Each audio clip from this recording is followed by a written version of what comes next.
iconic for Evos, and honestly, as someone who doesn't watch a lot of MPL Indonesia, I know once I saw that Alpha come up in MPL Philippines, when I saw it in other tournaments, that's Annabelle. That's an Evos playstyle. Add more layers onto it, right? I mean, the fact that now you have a Thunderclap, you have a Tigro with the Implosion, you have now an Alpha as well. So many layers.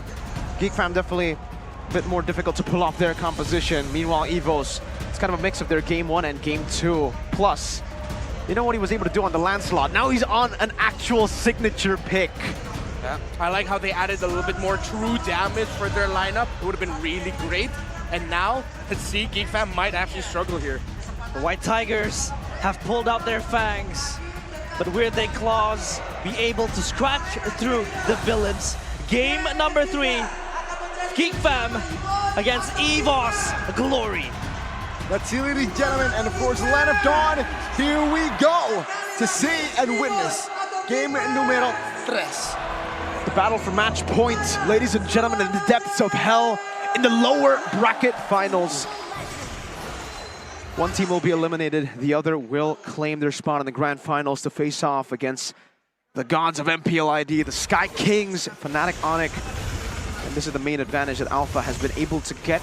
That was actually countered by Fnatic Onic yesterday. When you pick up an Alpha and you're up against someone who clears faster, like the Julian that was used up by Fnatic Onic, it does put the Alpha in a tough spot. But here, it's back to the usual for Annabelle on the comfort pick and a comfort matchup.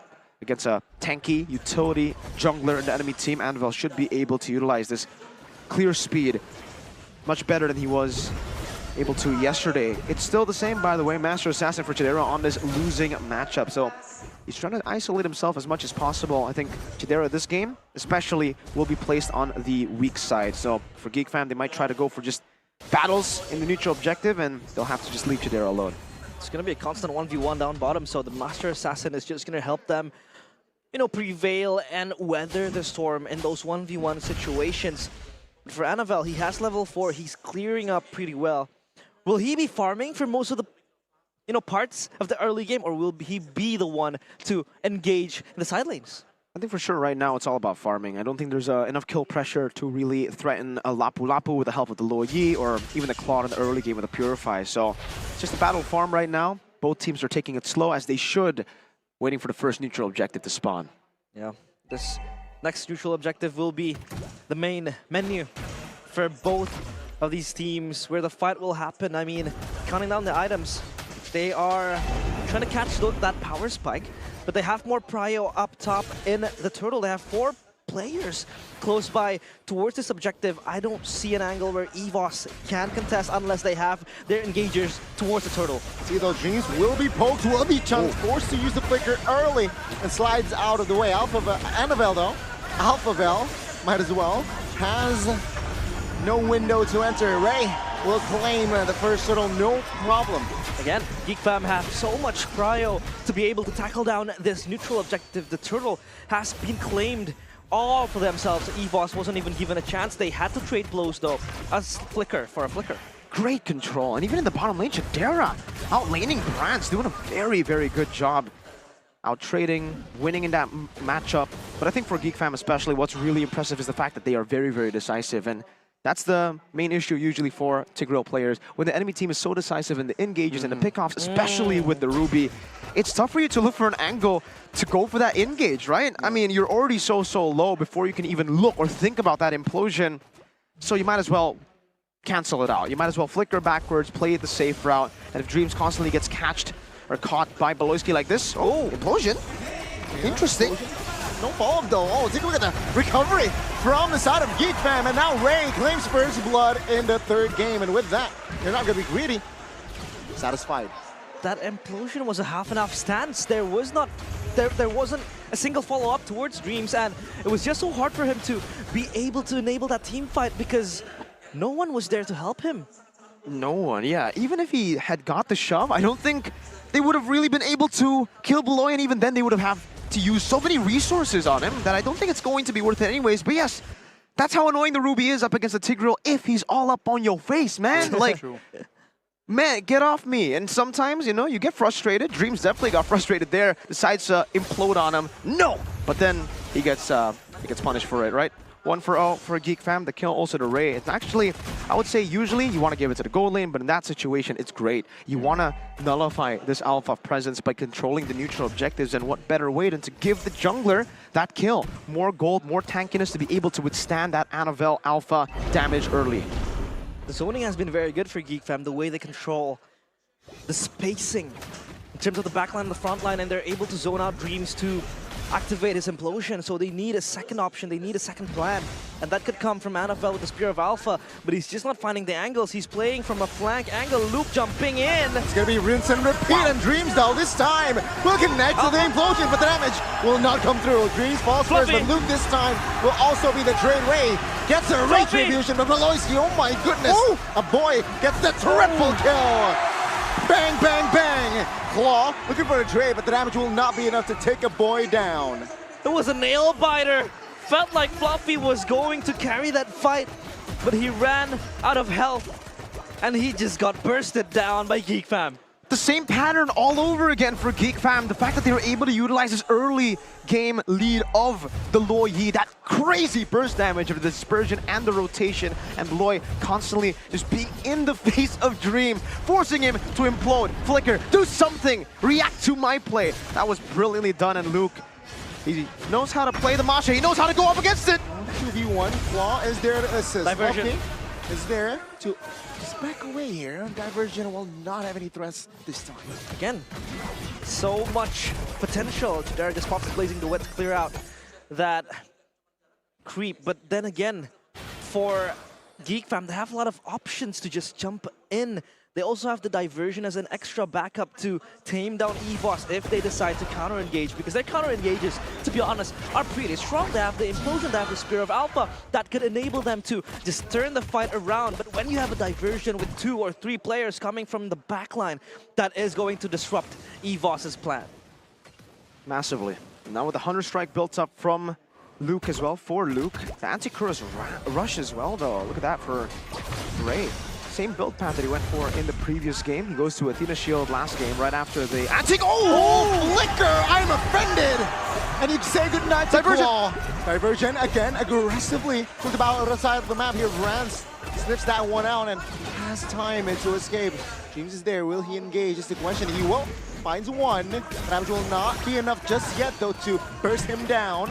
Yeah, that will be instilled. Favorable trade towards the Geeks. The big evil, the mastermind behind the villains, is able to just play so aggressively with this Ruby, a signature pick of his.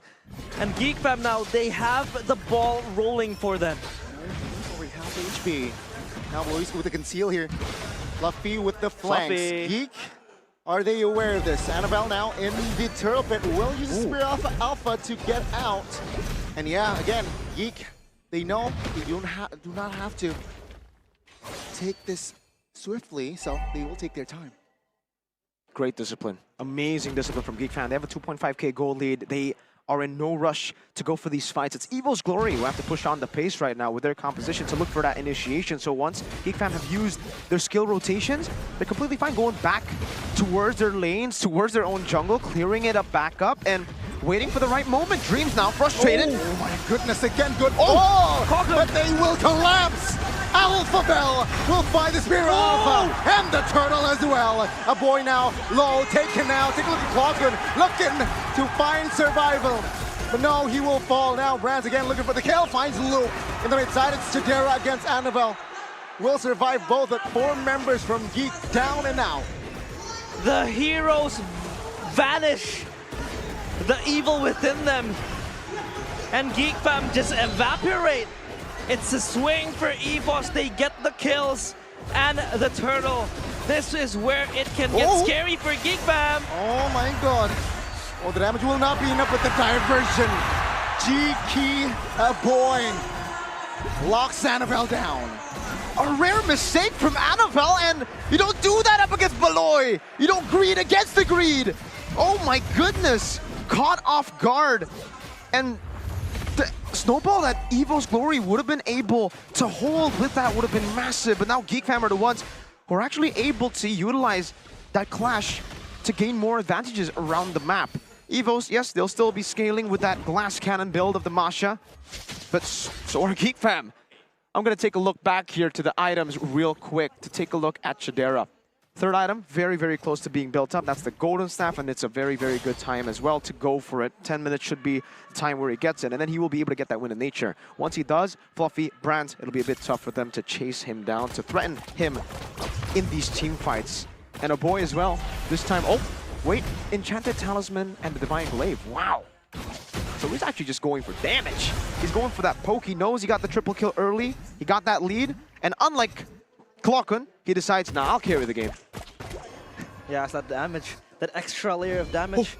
Diversion play, Kumar Bush. wanting to fish out Fluffy, but he's in the safe. He's okay.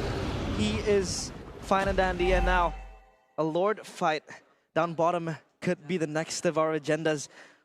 But for Geekfam, they will corral together. They have so much control. Evos, though, they're preparing themselves for this clash. It could be very scary because Geekfam, timers, they have all the ultimates ready. Their spells are also on the go. So it's just down to how these two teams fight. Take it slow. I think that's number one for Geekfam, right? Evos Glory, they are behind, but it's still very, very scary. That AoE, that team fighting presence, the layering of CC can still turn the game around. Fluffy BOD, that's a big power spike now for him to go up against a boy and Chidera. Diversion to the bottom lane. Oh, Evos Glory, they're definitely feeling the heat. Oh, and Brands will be the casualty. Evos Glory will be down without a marksman. Now Ray will look for a potential engage. Voloisky opening up the bush perhaps in that mid. Spots Fluffy and Annabelle. And Geek, take a look at this. Does not rush on towards the Lord though. They will now. Dreams will be spotted, and Geek will have the Lord. The hunter becomes the hunted. And Geekfam are the ones claiming everything. Diversion, Whoa. It's not going to be much of a threat because they still have that extra turret to shield them from the terrors of the villains. Amazing plays, man, from Geekfam. That macro prowess of theirs, understanding where to rotate. Finding the mistakes of Brands as well, who overextended, definitely, right? A little bit of a miscalculation for Brands that was punished instantly. These small little victories for Geekfam, they are able to find these angles that are absolutely ridiculous. No hesitation whatsoever in all the engages. Despite Evos being able to win out in that one turtle fight, they still stay calm, and Dreams again getting scouted. Deloitte! And defended early, on towards Dreams, forced to use the flicker early. Annabelle though, taunted, caught by four members. Brave as Spider by Luke, cancelled, but a boy will deal damage, and that will be the trade. They got Luke in for Annabelle. Wow, Luke is just jumping forward. He's not scared enough to die. And the Lord now will march towards tier 1 turret. This could be very scary for Evos. Dreams, no flicker, will be taken down. Top turret though will try to be saved. Fluffy finds an amazing trade. Takes a boy down with him. That's how annoying the Masha is, right? I mean, hey, that was a Geekfam win. That shouldn't have been a kill traded in for Evos at all. Fluffy taps one button, scratches, and a boy is gone. So still, you need to put in the respect, and I think for the most part, Geekfam, their discipline has been phenomenal. Absolutely phenomenal. And we did also have this discussion behind the scenes. How do Geekfam take down Evos Glory? These pickoffs are number one. When you're up against a Tigreal, number one way to beat it, you gotta pick it up. You gotta try to be in the face of that Tigreal, force him to use the implosion either on that one member or get caught anyways, right? So Dreams, very, very hard time right now getting scouted in. Most of the success that Evos Glory have been able to find with the Tigreal is when the Tigreal is the re-engager. They wait for another person to distract, and he comes in through the shadows with the conceal to find that pickoff. And I think also, man, Geekfam, the way that they've been able to counter the Masha hasn't been through their picks. It has been through the way that they play the game. They constantly just walk the Masha down. If you can't engage first, we do it. See, Voloisky though, in a tough situation. Oh my goodness, good cancel, good delay. Fluffy will not find the kill. Annabelle on the backside doing work as well. Evos Glory, they know that they will not have enough resources and that they just go back away. Both teams playing ping pong, and it's just so hard for Dreams to find the engage. The spotters of Geekfam, they're able to just scout him out, and he's not having a good time. Not once did we see, you know, a game-changing implosion yet from Dreams. And I think there's a very, very big difference here now. If we talk a little bit about the Masha, on the hands of Fluffy to the hands of Luke, because he's going for the second BOD without getting the Malefic Roar.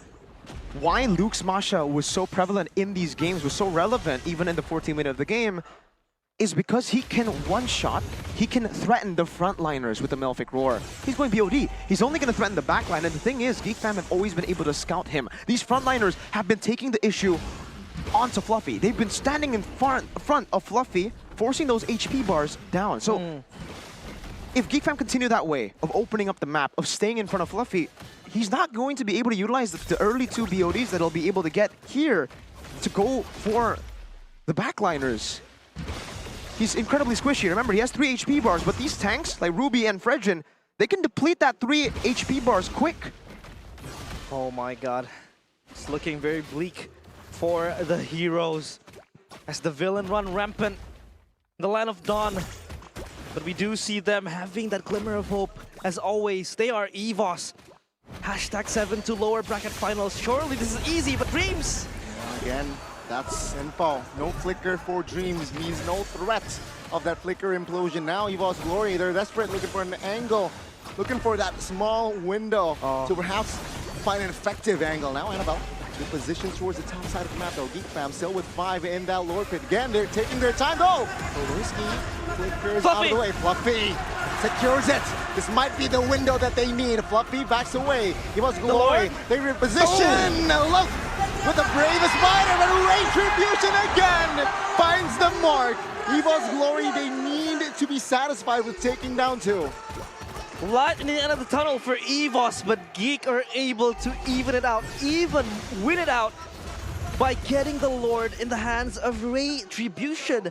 It is so odd to see Dreams just flickering defensively because he was just zoned out in that fight. So that was a fight without the clutch implosion. And that was a fight that Evos played really well, but Geekfam played a bit better. Ray, this man has been doubted so many times, including by me, myself. Oh, what? Oh my lord, Claw. Beware, my guy.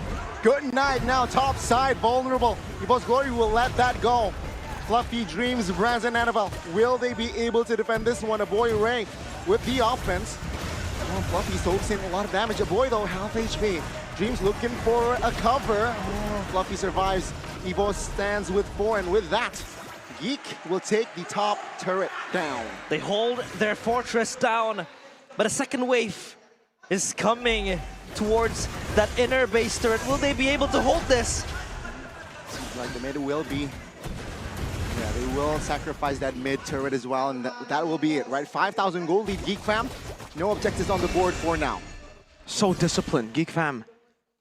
They're so happy with these picks, and they understand the calculation of their skill rotation so well, man. That diversion was beautiful, by the way. He used it towards the upper part of the map, outside of the map, so Claw couldn't see it. Yeah, he needs to be more aware of those situations for sure, but even then, it's so tough, it's so unexpected. Yeah. Claw was definitely expecting, all right, they're somewhere in the bottom lane, they want to clear these waves, but yeah, once you see an enemy team with a low E disappear from the map, run. That's what you need to do, run. Don't stay in front, especially when you're a Vexana. And let's take a look at the items once again. Luke with just a Hunter Strike, full defensive items. And a boy, that Winter Truncheon, the way that he was able to bait the Thunderclap in, Winter in, and there you go, another attempt. Again, spots Fluffy. Oh, take a look at the HP bar melts, but take a look at the recovery. Now Evos Glory, they might have a chance, but the taunt just shut the dream down. Annabelle falls as well. That's a straight 1-3-0. And that might be it. Evos Glory, they might have to throw in the towel as only Brands and Claw. Can they make the defense? Will they have enough firepower is the question. Geek, 2 lanes, jumping in, and Claw will be the target, and that will be all. Brands taken out rid of nature. Will be all for naught. Ladies and gentlemen, Maloyski made a deal with the devil, and now he is at match point. The villains once again terrorizing